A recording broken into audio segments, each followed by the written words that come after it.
승무패 31회차 현미경 분석 1부 첫 번째 경기는 제주와 강원의 경기입니다. 저는 승무 투폴로 가면서 무승부 이변까지는 받쳐보도록 하겠습니다. 통계적인 부분은 화면을 멈추셔서 구독자 여러분들이 확인을 해 주시기 바랍니다. 살롱 코멘트 분석 내용으로 빠르게 넘어가도록 하겠습니다. 제주 같은 경우에는 최근 홈에서 강원 상대로 6경기 3무 3패에 승리가 없는 징크스가 있다고 보시면 되겠습니다.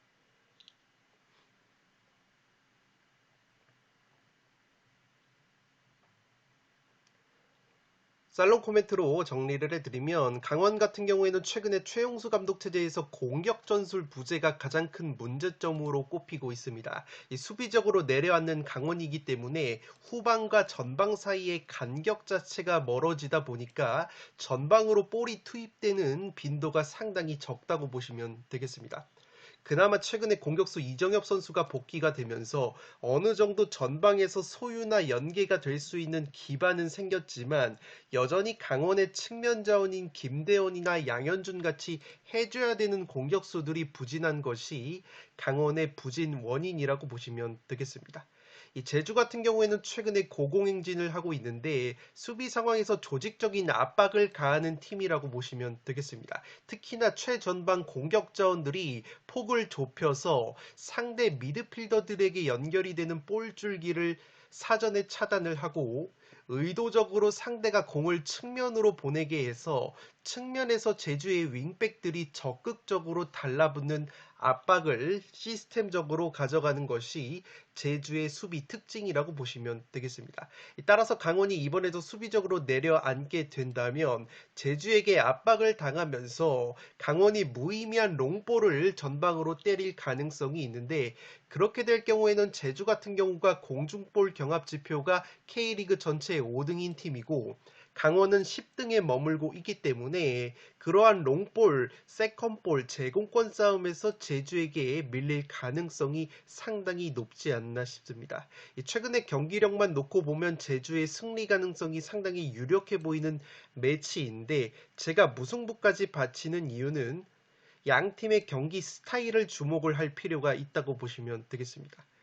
지금 보시는 것은 K리그 공식 통계인데 제주라는 팀이 의외로 점유율이 12개 팀 중에서 10등에 머물고 있고 강원 같은 경우에는 제주보다 한 단계 더 낮은 11위에 머물고 있습니다. 그만큼 양 팀 모두 점유율을 높게 가져가는 팀이 아니라는 것인데 그러한 점에서 착안을 한다면 상당히 유의미한 통계가 될 수 있다고 보시면 되겠습니다. 제주가 의외로 공을 많이 가지고 있는 팀이라기보다는 오히려 상대가 공을 소유를 했을 때 그것을 조직적인 압박으로 빼앗아 내거나 역습을 통해서 재미를 보는 구도가 많은 것이 제주이고 다만 이번에 제주가 상대하는 강원이라는 팀은 오히려 제주보다도 평균 점유율이 낮게 나오는 팀이기 때문에 이 경기는 강팀인 제주가 수비적으로 내려앉는 강원을 상대로 점유율을 제주가 더 높게 가져갈 가능성이 조금은 높다고 보시면 되겠습니다. 최근에 제주가 K리그 7경기 6승 1무 무패를 달리고 있는데 7경기 모두 제주가 상대보다 점유율이 낮았을 때 패배가 없었다고 보시면 되겠습니다. 제주가 가장 최근 패배가 4월 23일 전북전 패배였는데 이 경기에서는 오히려 제주가 전북을 상대로 57% 점유율을 높게 가져가면서 0대2로 패배를 당했기 때문에 확실히 제주가 점유율을 높게 가져가면서 오히려 주도적인 경기를 했을 때 경기력이 나오지 않는 모습이 조금은 있다고 보시면 되겠습니다. 물론 당시에는 전북이 후반 32분경에 퇴장자가 나오면서 제주가 수적 우위 속에서 점유율을 높게 가져간 면도 있지만 제주가 그 전에 패배한 경기들 중에서도 서울전 홈 경기를 보면 서울에게 1대2 패배를 당했을 때도 오히려 제주가 서울보다 점유율을 53%로 높게 가져갔을 때 패배를 당했기 때문에 이번에도 강원이 수비적으로 내려앉으면서 오히려 제주가 주도권과 점유율을 쥐고 경기 운영을 하는 구도가 나오게 된다면 강원의 밀집 수비를 뚫는데 의외로 애를 먹을 수도 있는 매치가 되지 않을까 싶습니다. 물론 이미 지난 4월 달에 제주가 강원 원정에서 1대0 승리를 거뒀을 때 제주가 55%로 강원보다 높은 점유율을 가져가면서 승리를 챙겼기 때문에 이번 경기도 충분히 제주가 승리를 가져갈 가능성이 있지만 당시에도 후반 32분까지는 0대0 균형을 무너뜨리지 못했던 제주이기 때문에 또다시 강원의 늪축구에 말려들게 된다면 의외로 고전을 할 수도 있는 흐름이 있지 않을까 싶습니다. 제주가 이상하게 최근에 홈에서는 강원 상대로 6경기에서 3무 3패 승리가 없는 징크스가 있고 올 시즌 홈에서도 제주가 원정보다 성적이 떨어지는 약점이 있기 때문에 제주가 올 시즌 K리그에서 실점이 가장 적은 짠물 수비 팀이라는 점과 강원 같은 경우에는 득점이 꼴찌인 점을 고려한다면 이변이 나온다면 저득점 무승부의 가능성이 의외로 조금은 있는 매치가 되지 않을까 싶습니다. 1번 경기는 승무 투폴로 가보도록 하겠습니다. 두 번째 경기는 광주 대 포항의 경기인데 무패 투폴로 가면서 원정팀 포항 사이드로 가보도록 하겠습니다.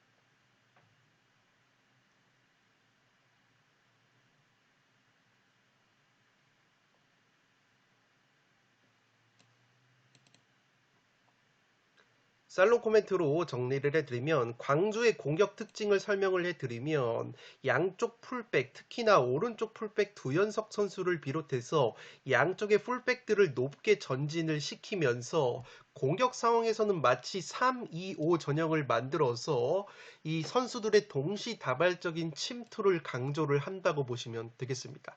또한 광주의 스트라이커는 한 칸 내려와서 중원에서의 수적 우위를 확보하는 데 있어서 상당히 도움을 주는 것이 특징인데 상대가 중원에서의 수적 열세를 극복하기 위해서 측면 자원들이 중원에 가세를 했을 때 오히려 광주 같은 경우에는 상대의 측면 빈 공간을 통해서 공격을 전개를 한다고 보시면 되겠습니다. 이때 상대 수비가 광주의 측면 자원을 막기 위해서 딸려 나오면 그 수비 뒷공간 혹은 중앙 수비와 상대의 측면 수비 사이에 이른바 하프 스페이스 공간을 타격하는 움직임이 상당히 조직적으로 이루어지는 것이 바로 광주라고 보시면 되겠습니다.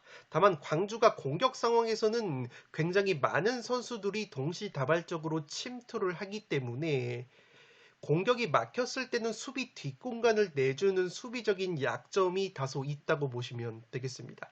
지난 광주와의 1차전에서 포항이 승리를 거뒀을 때도 이 포항의 김기동 감독이 광주의 측면 자원, 풀백들의 공격 가담을 굉장히 효율적으로 제어를 했다고 보시면 되겠습니다. 특히나 이 포항이 직전 전북전에서도 그랬듯이 이 김기동 감독이 후반전에 공격수 제카와 이호재 두 장신 공격수를 투입을 해서 트윈타워를 세웠는데 우리가 흔히 하는 트윈타워 같은 경우에는 이 두 선수를 향해서 롱볼이나 단순 크로스를 올리는 제공권을 활용한 전술을 떠올리지만 이 포항의 김기동 감독 같은 경우에는 연계가 좋은 제카 선수를 측면으로 배치를 해서 연계 플레이에 역할을 맡겼고 이호재 선수로 하여금 전방에서 제공권 싸움을 맡기면서 상당히 유연한 트윈타워 전술을 보여줬다고 보시면 되겠습니다.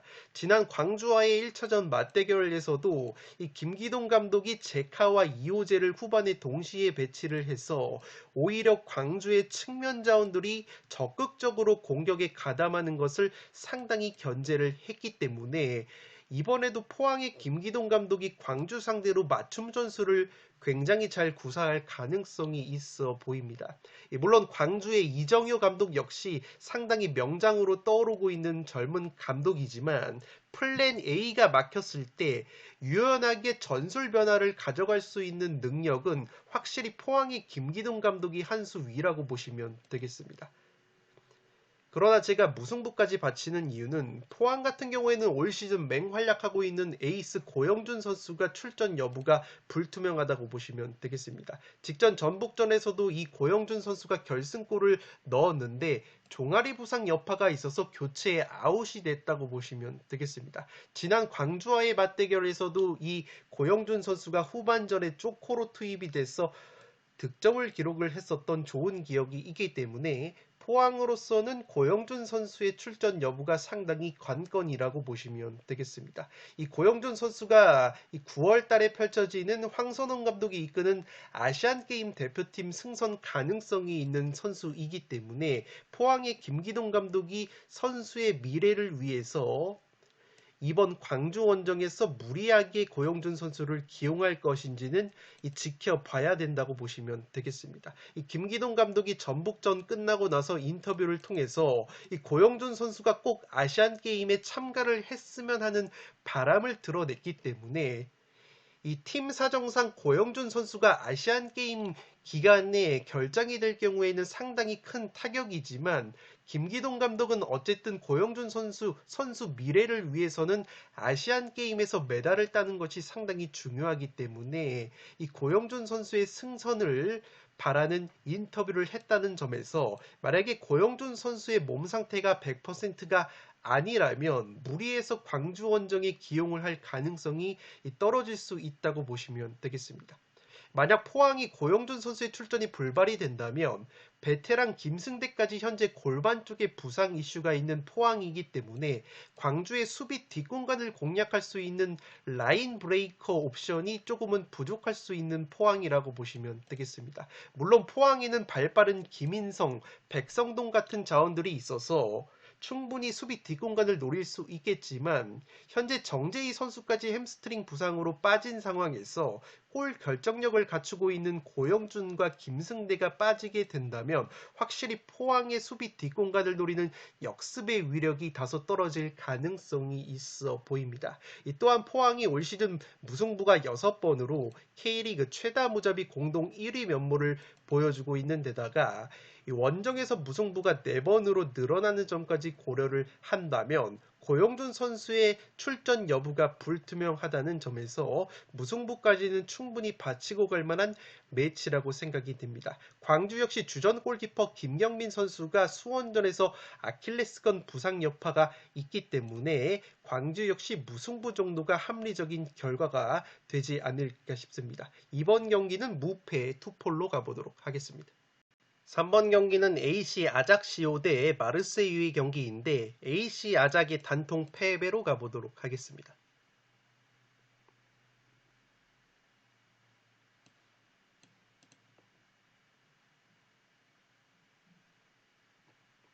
살롱 코멘트로 정리를 해드리면 경기력적으로 팀 최근 면에서는 마르세유의 승리가 상당히 유력해 보이는 매치인데 다소 변수는 있어 보입니다. 우선 아작 같은 경우에는 2부 리그 강등이 확정이 된 상황이고 마르세유 역시 3위가 확정이 됐기 때문에 결과에 대한 동기부여가 딱히 두 팀 모두 없다고 보시면 되겠습니다. 또한 지난 10월 달에 마르세유 원정에서 AC 아작이 깜짝 2대1 승리 이변을 연출한 바 있기 때문에 변수가 될 수 있는 요소라고 보시면 되겠습니다. 지난 승무패 30회차에서도 14번 경기 사우스햄튼 대 리버풀 경기가 이 경기 구도와 상당히 유사한 점이 있었는데 당시에도 사우스햄튼이 리그 꼴찌와 2부 리그 강등이 확정이 된 상황이었고 당시에도 리버풀이 주전 선수들을 몇몇 빼고 기습적으로 로테이션을 가동을 해서 사우스햄튼 원정에서 4대4 무승부를 거두면서 30회차 최대 이변 결과를 연출을 했었기 때문에 이번 경기 역시 마르세유가 이미 3위가 확정이 된 상황에서 로테이션을 가동을 하게 된다면 변수가 있을 수 있는 매치라고 보시면 되겠습니다. 다만 어느 정도 주전 선수들이 양팀 모두 나온다는 가정하에 경기력적인 분석을 한다면 마르세유의 승리 가능성이 여전히 높아 보이는 것이 우선 지난 1차전 맞대결에서 마르세유가 홈에서 충격적으로 1대2 패배를 당했을 때는 이 마르세유의 핵심 오른쪽 윙백인 클로스 선수가 결장이 됐었다고 보시면 되겠습니다. 이 클로스라는 윙백 자원이 올 시즌 리그 2골 9도움을 기록을 했을 정도로 공격력이 뛰어난 윙백이고 무엇보다 수비적인 능력뿐만 아니라 크로스와 키패스 능력이 상당히 뛰어난 윙백이기 때문에 이번 경기 만약에 클로스 선수가 정상적으로 오른쪽 측면에 배치가 된다면 지난 아작과의 1차전보다는 확실히 오른쪽 측면 공격력이 살아날 수 있는 마르세유라고 보시면 되겠습니다. 이 또한 아작 같은 경우에는 최근에 리그왕 12경기 2무 10패 승리가 없고 6경기에서 무득점 중이기 때문에 마르세유의 수비를 뚫기에는 상당히 어렵지 않을까 싶습니다. 이 또한 지금 보시는 것은 리그왕의 세트피스 통계인데 마르세유가 세트피스로만 올 시즌 17골이나 넣으면서 리그왕에서 가장 뛰어난 세트피스 공격력을 보여주는 팀인데 반대로 아작 같은 경우에는 세트피스 실점이 17골로 가장 많은 팀이기 때문에 마르세유가 강력한 세트피스 한 방으로도 재미를 볼 가능성이 있어 보입니다. 아작이 최근에 주전 측면 자원인 벨라일리 선수가 장기 부상으로 빠져있는 것이 상당히 큰 전력 누수라고 보시면 되겠고 공격수 이드리시 선수 역시 6경기 무득점인 점을 고려를 한다면 또다시 빈공을 보여줄 가능성이 있는 아작이라고 보시면 되겠습니다. 여담이지만 아작 같은 경우가 올 시즌 리그왕에서 레드카드가 10장으로 가장 많은 팀인데 이번 경기 주심인 바스티엔이라는 심판 같은 경우에는 올 시즌 레드카드 발급 횟수가 4회로 네 번째로 적은 심판이기 때문에 이러한 점은 아작에게는 다소 웃어줄 수 있는 요소라고 보시면 되겠습니다. 따라서 이 경기는 양팀 모두 순위가 확정이 된 상황에서 로테이션의 변수가 있다는 점까지 말씀을 드리면서 3번 경기는 아작의 단통 패배로 가보도록 하겠습니다. 4번 경기는 오세르 대 랑스의 경기인데 승무패로 지으면서 오세르 쪽 이변까지 노려보도록 하겠습니다.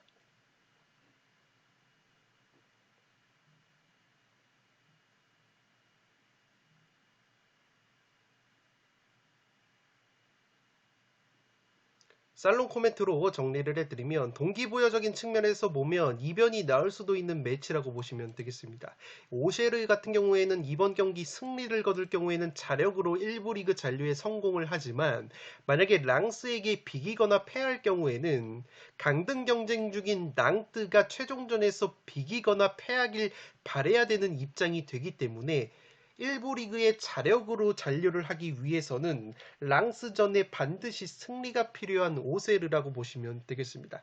반면에 랑스 같은 경우에는 이미 리그 2위가 확정이 된 상황이기 때문에 결과에 대한 동기부여는 다소 떨어질 수 있다고 보시면 되겠습니다. 그렇기에 랑스 쪽에서 얼마만큼 주전 자원들을 내보내느냐가 상당히 관건으로 보여지는데 지금 보시는 것은 리그왕의 홈발 랭킹, 홈 어드밴티지 랭킹인데 랑스라는 팀이 홈발을 두 번째로 많이 받는 팀이라고 보시면 되겠습니다. 반대로 말하면 랑스가 홈보다는 확실히 원정에서 경기력이 떨어지는 부분이 있다고 보시면 되겠는데 우선 랑스가 올 시즌 총 9번의 무승부를 거뒀는데 무려 9번 중에서 8번이 원정 경기에서 나왔을 정도로 유독 원정에서는 무승부 비중이 상당히 늘어난다고 보시면 되겠습니다. 또한 득점 역시 홈보다 원정에서 17골이 감소가 되는 랑스이기 때문에 확실히 원정에서는 경기력이 홈보다는 떨어지는 것이 랑스라고 보시면 되겠습니다. 또한 경기력적으로 들어가도 랑스 쪽의 승리 가능성이 여전히 높지만 로테이션의 변수 외에도 순수하게 경기력적으로도 이변이 생길 수 있는 요소가 다소 있는 경기라고 생각이 됩니다. 지금 보시는 것은 리그왕의 크로스 통계인데 랑스라는 팀이 평균 크로스 횟수가 21회로 두 번째로 많은 크로스를 활용하는 팀이고 크로스의 정확도 역시 리그왕에서 세 번째로 뛰어난 팀이기 때문에 전반적으로 랑스라는 팀이 측면에서의 크로스가 상당히 강점이라고 보시면 되겠습니다. 특히나 랑스의 최전방 주포 공격수인 오펜다라는 선수가 올 시즌 리그에서 20골을 넣어주면서 맹활약을 해줬는데 이 오펜다 선수가 프로필상으로는 키가 180이 안 되는 단신의 공격수인데 키가 크지 않음에도 헤딩 뚝배기 능력이 상당히 뛰어난 공격수이기 때문에 오펜다를 향한 측면 크로스 공격이 랑스가 주요 공격 루트 중에 하나라고 보시면 되겠습니다. 다만 오세르라는 팀이 리그왕에서 제공권이 7위를 달리고 있고 랑스 같은 경우에는 제공권이 16위로 하위권이기 때문에 제공권이 뛰어난 오세르를 상대로 랑스가 단순하게 측면 크로스 위주의 공격을 전개를 할 경우에는 상당히 공격의 위력이 떨어질 가능성이 있다고 보시면 되겠습니다.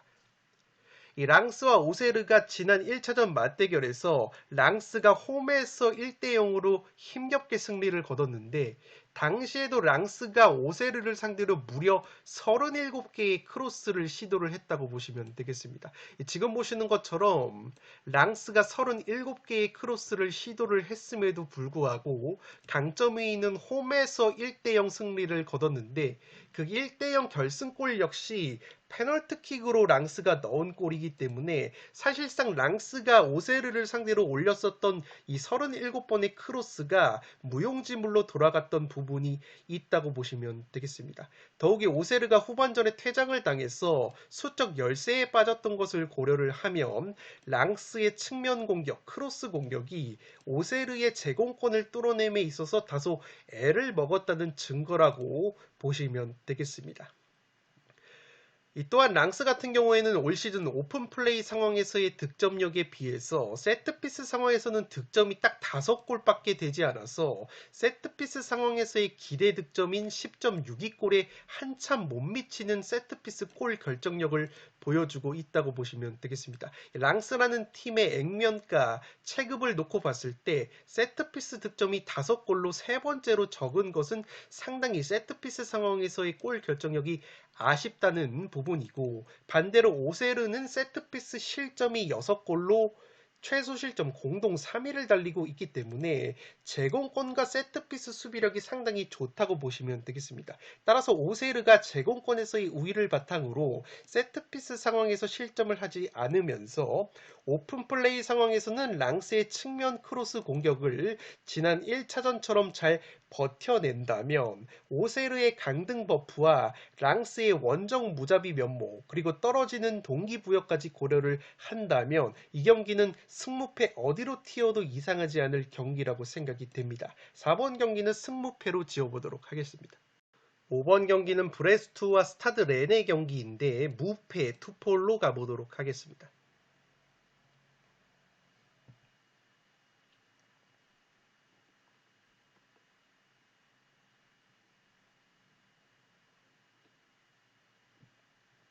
살롱 코멘트로 정리를 해드리면 일단 동기부여적인 측면에서는 원정팀 스타드렌이 훨씬 우세하다고 보시면 되겠습니다. 이 스타드렌이 현재 승점 65점으로 5위를 달리고 있는데 4위 릴과는 승점이 딱 1점 차가 나고 있고 따라서 이번 경기 승리를 거두고 4위 릴이 미끄러진다면 4위를 탈환을 하면서 유로파리그 티켓까지 넘볼 수 있는 것이 바로 스타드 렌이라고 보시면 되겠습니다.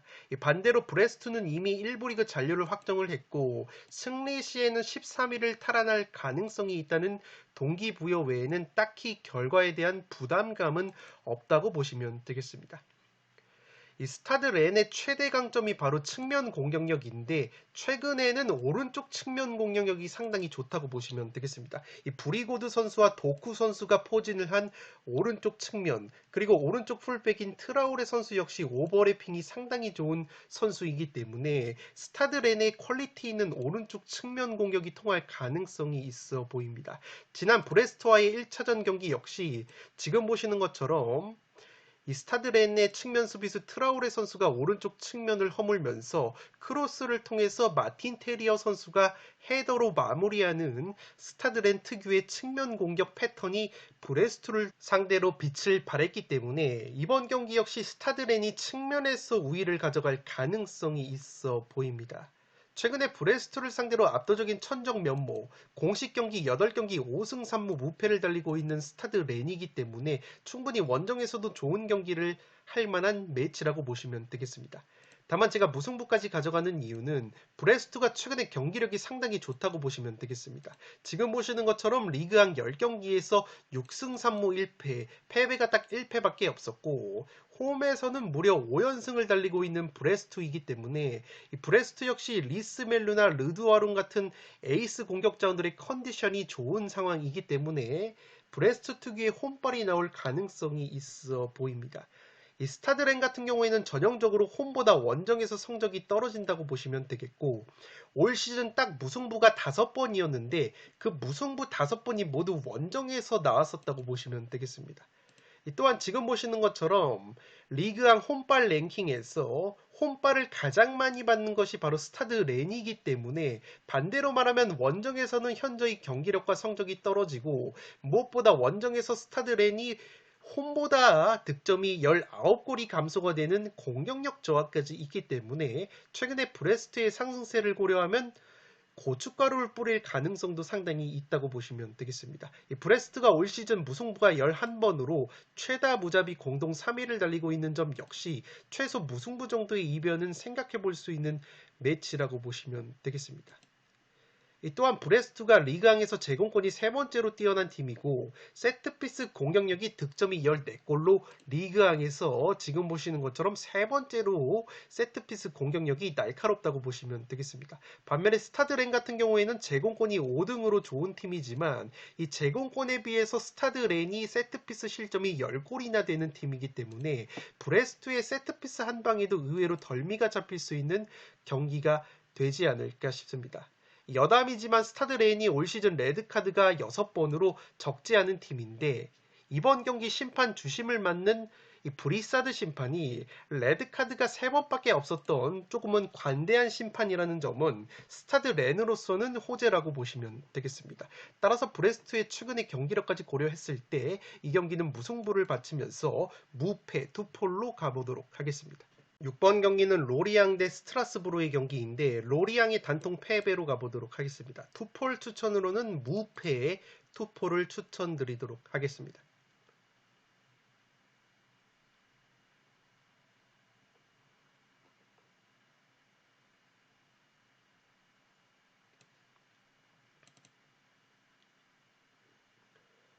살롱 코멘트로 정리를 해드리면 양팀 모두 딱히 결과에 대한 동기부여가 없다고 보시면 되겠습니다. 로리앙 같은 경우에는 승리 시 9위 추격이 불가능하고 12 사수만 가능한 상황이라고 보시면 되겠습니다. 이 스트라스부르는 지든 이기든 순위가 15위로 고정이 되기 때문에 1부 리그 잔류를 확정을 했다고 보시면 되겠습니다. 다만 의아한 것은 현재 원정팀 스트라스부르가 정배당을 받았음에도 홈팀 로리앙 쪽으로 투표율이 몰려 있는데, 최근 경기력만 놓고 보면 원정팀 스트라스부르가 정배당을 받을 만한 경기라고 생각이 됩니다. 우선 로리앙은 시즌 초중반에는 괜찮은 페이스를 보이다가 주요 공격 자원들인 이 측면 자원 와타라 선수가 본머스로 이적이 됐고, 이 공격수 테렌 모피 선수 역시 니스로 이적이 되면서 상당히 중후반기에 어려움을 겪었던 로리앙이라고 보시면 되겠습니다. 실제 최근 리그왕 10경기에서 2승 3무 5패로 주춤하고 있는 로리앙이고, 반면에 스트라스부르는 지금 보시는 것처럼 리그왕 7경기에서 4승 2무 1패의 호성적을 거두면서 1부 리그 잔류에 성공을 했다고 보시면 되겠습니다. 특히나 스트라스부르의 주포 공격수 디알로 선수가 올 시즌 무려 20골을 넣어주면서 제 몫을 해주고 있고, 최근 8경기에서도 6골의 득점 페이스를 보여주고 있기 때문에 최전방에서의 묵직함은 디알로가 버티고 있는 원정팀 스트라스부르가 전혀 밀릴 것이 없는 경기라고 생각이 됩니다. 양팀 지난 맞대결에서도 1대1 무승부가 나왔는데 당시에 로리앙에서 득점을 했었던 모피 선수는 니스로 이적이 된 상황이고, 스트라스부르의 득점자 디알로 선수는 여전히 좋은 골감각을 보여주고 있다고 보시면 되겠습니다. 또한 지금 보시는 것처럼 스트라스부르가 리그왕에서 제공권이 가장 뛰어난 팀이고 높이의 강점이 있기 때문에 세트피스 득점 역시 13골로 4번째로 많다고 보시면 되겠습니다. 반면에 로리앙 같은 경우에는 제공권 지표가 뒤에서 3번째로 낮을 정도로 높이의 약점에 있는 것이 바로 로리앙이고, 이 세트피스 실점 역시 9골로 기본적으로 세트피스가 불안한 측면이 있기 때문에 스트라스부르가 세트피스로도 재미를 볼 만한 매치라고 생각이 됩니다.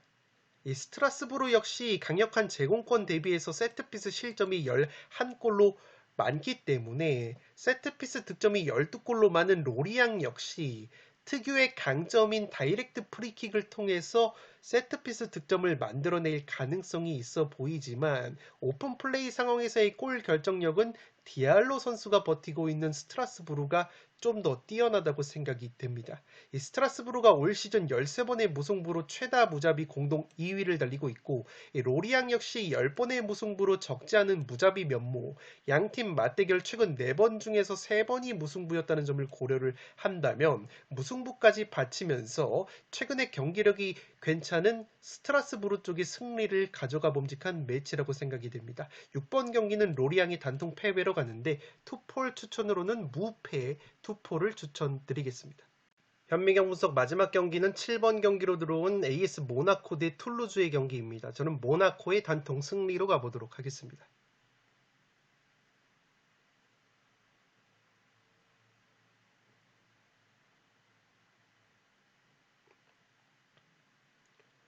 살롱 코멘트로 정리를 해드리면 동기부여적인 측면에서는 홈팀 모나코가 훨씬 더 앞서 있는 경기라고 보시면 되겠습니다. 이 모나코가 현재 승점 65점으로 6등을 달리고 있는데 5등인 스타드렌과 승점이 동률이고 4등인 릴과는 승점 차가 1점 차가 나고 있기 때문에 이 툴루즈전에서 이겨놔야 유럽 대항전 티켓이 걸린 5위와 4위 탈환의 가능성이 생기기 때문에 이 모나코 입장으로서는 반드시 승리가 필요한 경기라고 보시면 되겠습니다. 반면에 툴로즈는 순위상으로 리그 13위에 위치하면서 일부 리그 잔류를 일찌감치 확정을 지었고 컵대회 우승을 통해서 유로파리그 티켓까지 확보를 한 상황이기 때문에 이번 경기 결과에 대한 부담감은 상당히 떨어진다고 보시면 되겠습니다. 툴로즈가 낭뜨와의 쿠프 드 프랑스 컵대회에서 무려 5대1 대승을 거두고 우승을 차지를 했는데 귀신같이 그 컵대회 우승 이후에 승리가 없다고 보시면 되겠습니다. 지금 보시는 것처럼 낭트와의 컵대회에서 5대1로 대승을 거둔 다음에 리그왕 5경기에서 4무 1패, 4연속 무승부, 무자비 면모를 보여주면서 최근에 승리가 없다고 보시면 되겠습니다. 툴루즈가 리그 5경기에서 4경기가 무득점이었을 정도로 최근에는 주포 공격 자원들의 골 감각이 급격하게 떨어진 모습이 있다고 보시면 되겠습니다.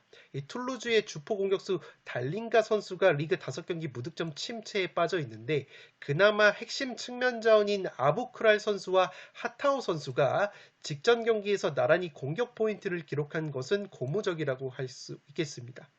마찬가지로 모나코 역시 최근에 주포 공격 자원들의 골 감각이 떨어져 있는데 모나코의 엠볼로 선수 같은 경우에는 부상 복귀 이후에 3경기 무득점 침체에 빠져 있고 또 다른 주포 공격수 벤 예드르 선수 역시 리그 7경기에서 한 골에 그치고 있기 때문에 이 모나코 역시 툴루즈와 비슷하게 최근에 무득점 경기가 6경기 중에서 4경기였을 정도로 상당히 득점력, 골 결정력에 아쉬움이 있다고 보시면 되겠습니다. 다만 그래도 모나코 같은 경우에는 세트피스 상황에서 올 시즌 16골이나 넣으면서 리그왕에서 2번째로 좋은 세트피스 공격력을 보여주고 있는데 이 툴로즈가 세트피스 실점이 14골로 3번째로 많은 팀이기 때문에 최근에 양팀 모두 오픈플레이 상황에서 골 결정력이 떨어지는 흐름 속에서 그래도 모나코가 강점인 세트피스의 기회를 살릴 수 있는 매치가 될 것으로 생각이 됩니다. 또한 지금 보시는 것처럼 모나코가 리그왕에서 카운터 어택 역습 득점이 7골로 2번째로 많은 팀인데 이 툴로즈 같은 경우에는 이번 경기에서 주전 중앙 수비형 미드필더인 이 스피어링스 선수가 경고 누적으로 결정이 된다고 보시면 되겠습니다. 이 툴로즈의 이 스피어링스라는 미드필더가 태클 성공률이 무려 70%가 넘는 미드필더이기 때문에 이 중원에서 태클과 인터셉트로 상대의 공격 맥을 끊어놓는 능력이 상당히 뛰어난 미드필더라는 점에서 이 선수가 만약에 툴루즈가 결정이 된다면 이 선수의 공백에 따라서 모나코의 날카로운 역습 한방 역시 제어할 수 있는 수단이 하나 없어지는 것이기 때문에 모나코 특유의 역습도 통할 가능성이 있지 않을까 싶습니다. 물론 툴루즈 역시 측면 공격에 강점이 있는 팀이고 모나코가 수비적으로 측면 수비의 약점을 드러낼 때가 많은 팀이기 때문에 모나코 역시 실점을 할 가능성이 있지만 툴루즈의 측면 자원들도 최근에 컨디션이 고점 대비 많이 떨어져 있기 때문에 모나코가 그래도 꾸역승은 가져갈 가능성이 있지 않나 싶습니다. 최근에 모나코가 툴루즈를 상대로 올 시즌 맞대결 2대0 승리를 포함해서 7경기 5승 2무 무패, 상대 전적의 우위도 있기 때문에 이 경기는 모나코의 동기부여까지 고려를 해서 패턴적으로도 리그 3연패가 없었기 때문에 모나코가 승리를 가져갈 가능성이 보다 높지 않을까 싶습니다. 7번 경기는 모나코의 단통 승리로 가보도록 하겠습니다. 네, 이것으로 승무패 31회차 현미경 분석 1부를 모두 마치도록 하겠습니다. 나머지 경기들은 현미경 분석 2부에서 빠짐없이 다뤄드리도록 하겠습니다. 끝으로 영상이 도움이 되신 분들은 좋아요와 구독 버튼을 눌러주시면 풋볼살롱 채널에 크나큰 힘이 됩니다. 구독 버튼 옆에 종 모양의 알림 설정을 해주시면 그 누구보다 빠르게 양질의 축구 승무패 프로토 관련 분석 컨텐츠를 만나보실 수 있습니다. 지금까지 풋볼살롱이었습니다. 감사합니다.